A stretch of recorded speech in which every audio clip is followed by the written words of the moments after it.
இந்த வீடியோவில் நம்ம என்ன பார்க்க போறோம்னா, மகர ராசிக்காரர்களுக்கு ஆகஸ்ட் 2026 எத்தகைய ஒரு பலாபலன்கள் நிறைந்த ஒரு மாதமாக சயின்டிபிக் வேதிக் அஸ்ட்ராலஜி முறையில் இருக்க போகுதுங்கிறது நம்ம பார்க்குறோம். எதையும் மிகைப்படுத்தாமல், பரிகாரங்கள் மூட நம்பிக்கைக்குள்ள எல்லாம் போகாமல் உள்ளது உள்ளவாறு. இப்போ ஒரு ராசிக்கு ஒரு கிரகம் இப்படி இருக்கும் பொழுது எது மாதிரி ஒரு பொதுவான தாக்கத்தை கொடுப்பார். ஒரு ஆண்டு கிரகமா இருந்தாலும் சரி, மாத கிரகமா இருந்தாலும் சரி, ஒரு கோச்சார் அடிப்படையில், டிகிரி அடிப்படையில் 9 கிரகங்கள் இருக்கும் பொழுது எது மாதிரி ஒரு கோச்சார தாக்குதலை கொடுப்பாருங்கிறது சயின்டிபிக் வேதிக் அஸ்ட்ராலஜி முறையில் இந்திய வேத ஜோதிட அடிப்படையிலான ஒளி தத்துவம் மூலமாக எதையும் மிகைப்படுத்தாமல் மூட நம்பிக்கைக்குள்ள போகாமல் உள்ளது உள்ளவாறு துல்லியமா பார்க்க போறோம். இப்ப பாருங்க, மகர ராசிக்கு இப்போ ஆசி அதிபதி 3ஆம் இடத்துல இருக்கார் சனி பகவான். 7ஆம் இடத்துல குரு உச்ச குருவா வந்து ராசியை பார்ப்பது அற்புதம். ராகு 7லும் கேது 8லும் இருக்கிறார். இப்போ செவ்வாய் கிரகம் 6ஆம் இடத்துல இருக்கிறார். சூரியன் புதன் 7ஆம் இடத்துக்கு மாதத்தின் ஸ்டார்டிங்ல இருந்தே 7ல குருவோட சேர்ந்து இருக்கிறது நல்லது. சுக்கிரன் வந்து 9ல் இருக்கிறார். இந்த அமைப்பு எப்படி கொடுக்குது அப்படின்னா, 7ஆம் இடத்துல வந்து குரு புதன் சூரியன் இருக்கிறது நல்ல ஒரு சோசியல் லைஃப், நல்ல ஒரு டெவலப்மெண்ட், நல்ல ஒரு அந்தஸ்தை கொடுக்கக்கூடிய அமைப்புகள்லாம் வந்து வருது. இது வரைக்கும் கடந்த ஒரு வருடமா சுமாரா போயிட்டு இருந்த அமைப்புகள்லாம் படிப்படியாக நீங்கி இப்போ சில விஷயங்கள் சாதகமாக வரக்கூடிய அமைப்புகள், அசோசியேஷன், பார்ட்னர்ஷிப், திருமணம், சமுதாயத்தில் கொஞ்சம் அந்தஸ்து, சுப விஷயங்கள் நடக்கிறது, எல்லாமே ஓரளவுக்கு பாசிட்டிவாக வரக்கூடிய அமைப்புகள் இருக்கு. இப்போ மகராசிக்காரங்களே பார்த்தீங்கன்னா, அவங்க போன பல ஆண்டில் செய்த தவறுகளை எல்லாம் தெரிந்து கொண்டு திருத்தி கொண்டு இன்னும் கொஞ்சம் தெளிவாக செயல்படக்கூடிய ஒரு காலகட்டமாக இருக்கிறது. அதில் ஆகஸ்ட் மாதம் ஒரு முக்கிய பங்கு வரக்கூடிய அமைப்பு இருக்கு. அதே மாதிரி உங்களுக்கு இந்த ராசி அதிபதி சனி 3ல் இருக்கனால 7 நாட்டு சனிலாம் முடிஞ்சு கிட்டத்தட்ட ஒரு வருடம் ஆயிருச்சு.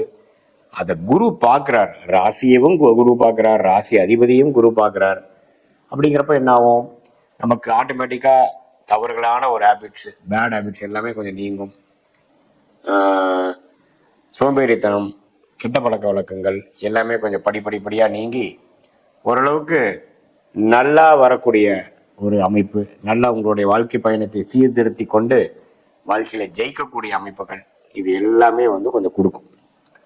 ஸோ இந்த உச்சகுருவின் பார்வை ராசி மேலேயும் ராசி அதிபதி மேலே விழுகிறதுனால இதுவரை நம்ம ஏனோ தானன்று இருந்த மகர ராசிக்காரர்கள் இந்த காலகட்டத்தில் வந்து சுறுசுறுப்பாக இயங்கி அது படிக்கிற மாணவர்களாக இருந்தாலும் சரி, காம்படிட்டிவ் எக்ஸாம்ஸ், கவர்மெண்ட் எக்ஸாம்ஸ் எழுதக்கூடிய இளைய வயதினராக இருந்தாலும் சரி, ஒரு நடுத்தர வயதினர் இருக்கக்கூடிய ஒரு தொழில் அமைப்பில் இருக்கக்கூடியவர்களாக இருந்தாலும் சரி, டெக்னிக்கல் அமைப்பில் இருக்கிறவங்களாலும் சரி, எல்லா முன்னேற்றங்கள் பெறக்கூடிய, உத்வேகம் பெறக்கூடிய, ஒரு கிளாரிட்டி பெறக்கூடிய, ஒரு நிபுணத்துவம் பெறக்கூடிய, புரிதல் கிடைக்கக்கூடிய ஒரு அமைப்பாக இருக்குங்க. ஒரு ஆரம்ப பகுதியாக, ஆரம்ப ஒரு டைமாக இருக்கு. ஸோ இந்த நேரத்தில் வந்து கல்யாண விஷயங்கள், வேலை மாற்றங்கள், வாழ்க்கையை வசதிப்படுத்துகிறது, அது மாதிரி சில விஷயங்கள்லாம் வந்து நல்லாவே பிளான் பண்ணி நல்லா எக்ஸிக்யூட் பண்ணக்கூடிய அமைப்புகளாக வருகிறது. ஸோ இந்த ஒரு காலகட்டம், அதில் வந்து வரக்கூடிய ஒரு நல்ல காலகட்டத்தில் இந்த ஆகஸ்ட் மாதம் வந்து ஒரு அடித்தளம், ஒரு ஃபவுண்டேஷனை கொடுக்கக்கூடிய ஒரு மாதமாக இருக்கு. ஏன்னா ராசி உச்சகுருவின் பார்வை, நேர் பார்வை வந்து ராசியை பார்க்கறது மகர ராசிக்கு 12 வருஷத்துக்கு ஒரு தடவை தான் வரும். அது வந்து இப்போ வந்திருக்கு. அதே அந்த நேரத்தில் பாருங்க, இப்போ புதன் சூரியனுங்கிற மிகவும் முக்கியமான கிரகம், அட்டமாதிபதியாகிய சூரியன், பாக்கியஸ்தானாதிபதியாகிய புதன் 2 பேரும் சேர்றாங்க எங்க 7ஆம் இடத்துல குருவோட. ஸோ அப்படிங்கிறப்ப என்ன, ஏதோ நம்ம அந்நியர் மூலமாக சில பெனிஃபிட்ஸ், சில நன்மைகள், சில பாக்கியங்கள் நமக்கு கிடைக்கக்கூடிய அமைப்புகள், இது எல்லாமே நமக்கு கொஞ்சம் வருதுங்க.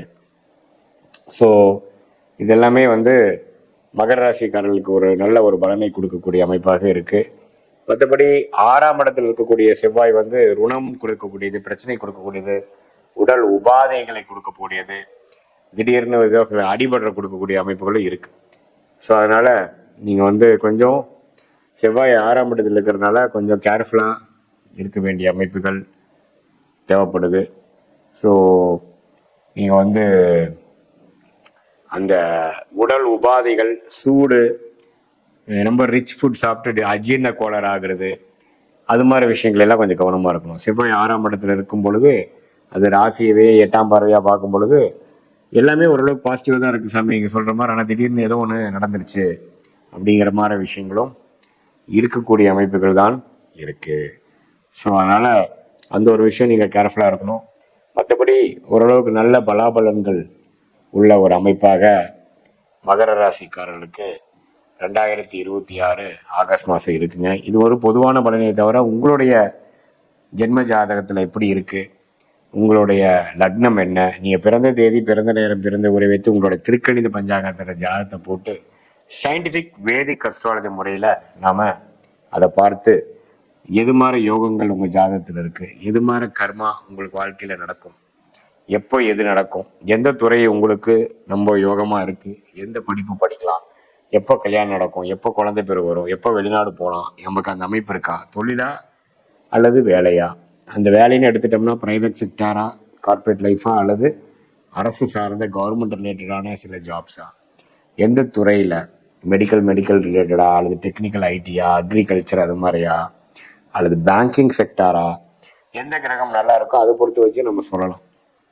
ஸோ எப்படி உங்கள் கர்மா உங்கள் ஜாதகத்தில் வரப்போகுது, எப்படி நடக்க போகுது அப்படிங்கிறத துல்லியமாக ஒரு ஸ்டெப் பை ஸ்டெப் நம்ம பார்க்கும் பொழுது அதுக்கு தகுந்த மாதிரி நம்மளுடைய முயற்சிகள், படிப்பு, வேலை, தொழில், கல்யாணம், இடமாற்றம் எல்லாமே நம்ம அதுக்கு தகுந்த மாதிரி பிளான் பண்ணி வாழ்க்கையில் வந்து நம்மளுடைய கர்மாவுக்கு நேர்கோடாக நம்மளுடைய செயல் திட்டங்களை போடும் பொழுது தேவையற்ற எதிர்நீச்சல் போடாமல், பொருள் விரயங்கள், சமய விரயங்களை செய்யாமல் எளிதில் வாழ்க்கையில் நம்மளுடைய கர்மாவுக்கு நிகராக சயின்டிஃபிக் வேதிக் அஸ்ட்ராலஜி முறையில் அதை தெரிந்து கொண்டு அதோட நேரம் டைம்லைன்ஸையும் தெரிந்து கொண்டு அதோட யோகங்கள், அதோட தோஷங்கள், பிராப்தங்கள், தோஷங்கள், அது மாதிரி பல விஷயங்களும் நம்ம தெரிந்து கொண்டு அதுக்கு தகுந்த மாதிரி ஸ்டெப் பை ஸ்டெப் நம்மளுடைய வாழ்க்கை முடிவுகளை ஒன்றொன்னா நம்ம செய்யும் பொழுது நம்மளுடைய லக்னம், நம்மளுடைய ராசி, நம்மளுடைய கிரக அமைப்பை பொறுத்து, அடுத்து வரக்கூடிய தசாபுக்திகளை பொறுத்து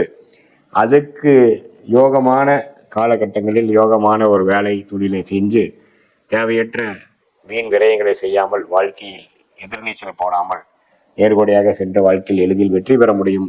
சயின்டிஃபிக் வேதிக் அஸ்ட்ராலஜி முறை மூலமாக நீங்கள் பெனிஃபிட் அடைய முடியும், வாழ்க்கையில் வெற்றி அடைய முடியும் நினைக்க சொல்ல விரும்புகிறேன். மீண்டும் மற்றொரு காணொலியில் சந்திப்போம். நன்றி, வணக்கம்.